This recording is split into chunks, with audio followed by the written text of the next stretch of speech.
जो आज हम लोग यहाँ से बात करेंगे सिस्टम ऑफ पार्टिकल के लिए सेंटर ऑफ मास किस तरह से फाइंड करें। तो कोई भी हमारा सिस्टम ऑफ पार्टिकल दे रखा है, वहाँ से सेंटर ऑफ मास किस तरह से निकालें। उसके बाद हम बात करेंगे कि यूनिफॉर्म डिस्ट्रीब्यूटेड लॉन्ग रॉड के लिए सेंटर ऑफ मास किस तरह से फाइंड करें। कहें तो सेंटर ऑफ मास कहाँ पर लाई करेगा, तो इसका पूरा डेरिवेशन देखेंगे। सबसे पहले हम लोग पढ़ेंगे कि कोई भी हमारा दे रखा है सिस्टम ऑफ पार्टिकल, तो मान के चलो कि एक हमारी ये वाली एक्स वाली एक्सिस और ये जो हमारी एक्सिस वो कौन सी है, बाई एक्सिस। ऑरिजिन से दो हमने पोजीशन वेक्टर मान लिए। एक पोजीशन वेक्टर हमने माना r2। यहाँ पर मान के चलो हमारा मास जो है, छोटा सा मास, वो हमने मान लिया m2। एक हमारा मान के चलो पोजीशन वेक्टर क्या है, r1। यहाँ पर छोटा सा मास क्या बना, m1। इन दोनों सिस्टम ऑफ पार्टिकल के लिए जो नेट या कहते हो सेंटर ऑफ मास जो है वो यहाँ पर लाई करा, जिसको हमने नाम दे दिया क्या, RCOM, सेंटर ऑफ मास। तो ये सेंटर ऑफ मास की पोजीशन आप किस तरह से फाइंड करेंगे। तो दो हमारा मान के चलो 2D दे रखा है, तो 2D के लिए हमारा इसी सरफेस पर प्लेन पर लाई करेगा। और भाई अगर बात करें 3D के लिए, तो हमारा तीनों एक्सिस होंगी, एक्स वाली एक्सिस, वाई वाली एक्सिस और जेड वाली एक्सिस। तो यहाँ पर ये ऑरिजिन बनेगा 0,0। उसके बाद सेंटर ऑफ मास का जो फॉर्मूला बनेगा कॉमन, सेंटर ऑफ मास का फॉर्मूला वो बनेगा m1 r1 plus m2 r2 upon में m1 प्लस m2। जितने भी सिस्टम ऑफ पार्टिकल दे रखे होंगे उनके लिए हमारा जो सेंटर ऑफ मास का फॉर्मूला ये बनेगा कि ऑरिजिन से पोजीशन क्या होगी। तो ऑरिजिन से पोजीशन हमने ये मान ली कि यहाँ पर सेंटर ऑफ मास लाई करेगा दोनों पोजीशन वेक्टर के लिए, या कहें तो सिस्टम ऑफ पार्टिकल के लिए m1 और m2 के लिए। इसी तरह अगर एक्स एक्सिस में हम निकालें, तो एक्स एक्सिस के लिए जो फॉर्मूला बनेगा सेंटर ऑफ मास वो बनेगा m1 x1 plus m2 x2 upon में m1 प्लस m2। इसी तरह से बाई के लिए हमारा क्या बनेगा, बाई सेंटर ऑफ मास बराबर m1 by 1 plus m2 by 2 और अपॉन में m1 प्लस m2। इसी तरह से बच्चों बनेगा जेड के लिए, जेड सेंटर ऑफ मास बराबर m1 z1 plus m2 z2 upon में m1 प्लस m2। तो ये हमारे सिस्टम ऑफ पार्टिकल की सेंटर ऑफ मास की पोजीशन इस तरह से फाइंड करेंगे कि एक्स वाली एक्सिस से कितना दूर, वाई वाली एक्सिस से कितना दूर और जेड वाली एक्सिस से कितना दूर। सेंटर ऑफ मास है क्या, तो सेंटर ऑफ मास बच्चों अगर बात करें तो कोई भी मान के चलो ऑब्जेक्ट दे रखा है, तो इसका पूरे बॉडी का मास एक पॉइंट पर कंसंट्रेटेड हो, उसको हम क्या पढ़ेंगे, सेंटर ऑफ मास। तो पूरी होल बॉडी का मास एक पॉइंट पर जब कंसंट्रेटेड होगा तो उसको हम क्या पढ़ेंगे, सेंटर ऑफ मास। तो ये दो हमारे पास मास दे रखे, इन दोनों के लिए अगर सेंटर ऑफ मास की बात करें सिस्टम ऑफ पार्टिकल के लिए, तो सेंटर ऑफ मास बना ये। तो इस तरह से हम फाइंड करेंगे। अब भाई मान के चलो इसको हमने डिफरेंशियल की फॉर्म में अगर देखें, तो डिफरेंशियल की फॉर्म में जो बनेगी इक्वेशन वो बनेगी एक्स सेंटर ऑफ मास बराबर एक्स डी एम, कहे तो मास ही तो हम डिवाइड कर रहे हैं, और अपॉन में integral of M D M. इसको जब हम करें आगे बढ़ाएं तो एक्स डी एम अपॉन में जो टोटल मास होगा एम। इसी तरह अगर बात करें बाई के लिए, तो बाई के लिए क्या बनेगा, बाई डी एम और अपॉन में integral of D M. Z के लिए क्या बनेगा,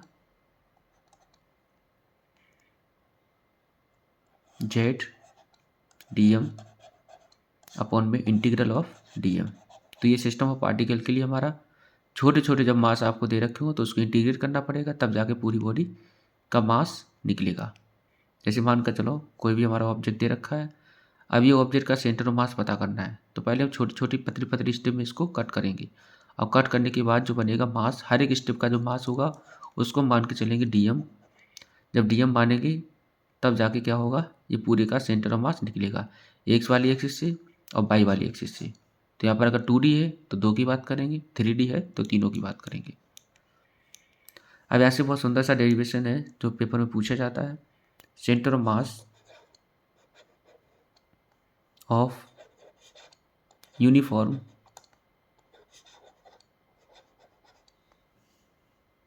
रॉड, ठीक है, यूनिफॉर्म रॉड दे रखी है आपके पास, उसके लिए सेंटर ऑफ मास आपको फाइंड करना है।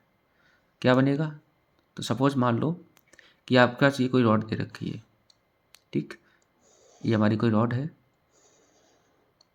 ठीक है, जिसका टोटल मास है वो क्या है, m है। यहाँ पर जो ओरिजिन मानेंगे 0,0, जब 0 से स्टार्ट करें तो लास्ट में क्या पहुँचेगी l, बाई में हम कितना जा रहे हैं 0, क्योंकि लॉन्ग दे रखी है।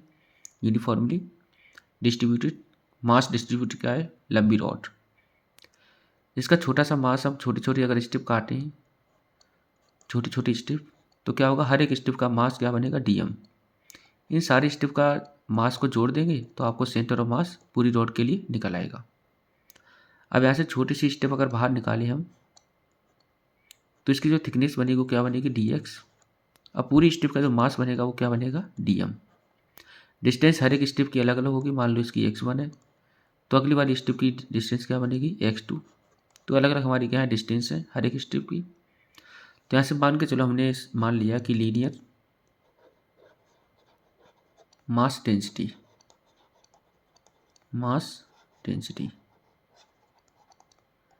लीनियर मास डेंसिटी लेमडा बराबर मास अपॉन में, लेमडा बराबर क्या पढ़ते हैं, मास अपॉन में लेंथ,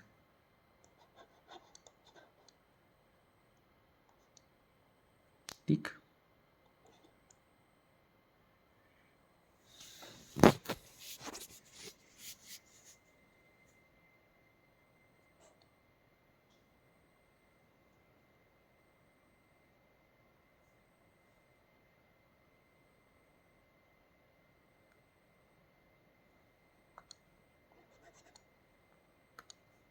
यहाँ से हम लोग पढ़ेंगे मास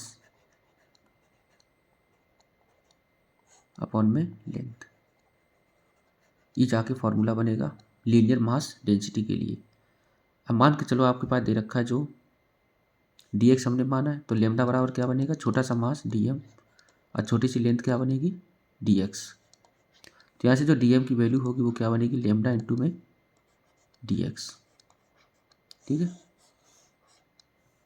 यहाँ से अगर सेंटर ऑफ मास निकाले x वाली एक्सिस में जाएगी तो x सेंटर ऑफ मास बराबर क्या बनेगा, x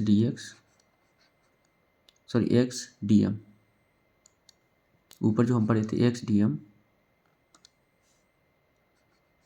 और अपन में करेंगे इंटीग्रल ऑफ dm, कहे तो पूरा मास बराबर x dm अपॉन में टोटल मास d। उसके बाद जो x dm दे रखा है, यहाँ पर वेरिएबल हमारा है x, डेरिवेटिव कुछ भी दे रखा है मास में, तो इसे चेंज करना पड़ेगा। तो dm की वैल्यू हमने यहाँ से निकाल ली, तो यहाँ से सेंटर ऑफ मास जो मिलेगा वो मिलेगा x इंटू में लेमडा dx और अपन में कर देंगे m, ठीक। अब क्या करेंगे, इसको इंटीग्रेट कर देंगे तो बनेगा लेमडा ले लो बाहर, m बाहर, क्या बनेगा x dx। x का इंटीग्रेशन क्या होता है, एक्स स्क्वायर अपॉन में 2, लिमिट क्या होगी हमारी 0 to l और लेमडा अपॉन में m बाहर। जहाँ से सेंटर ऑफ मास जो मिलेगा वो मिलेगा आपको लेमडा अपॉन में m l स्क्वायर अपॉन में 2 माइनस 0।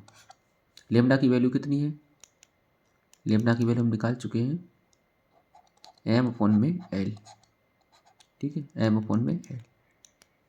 तो यहाँ से x सेंटर ऑफ मास बराबर m अपॉन में l इंटू में m इंटू में l स्क्वायर अपॉन में 2, m से m खत्म, एक l से एक l खत्म।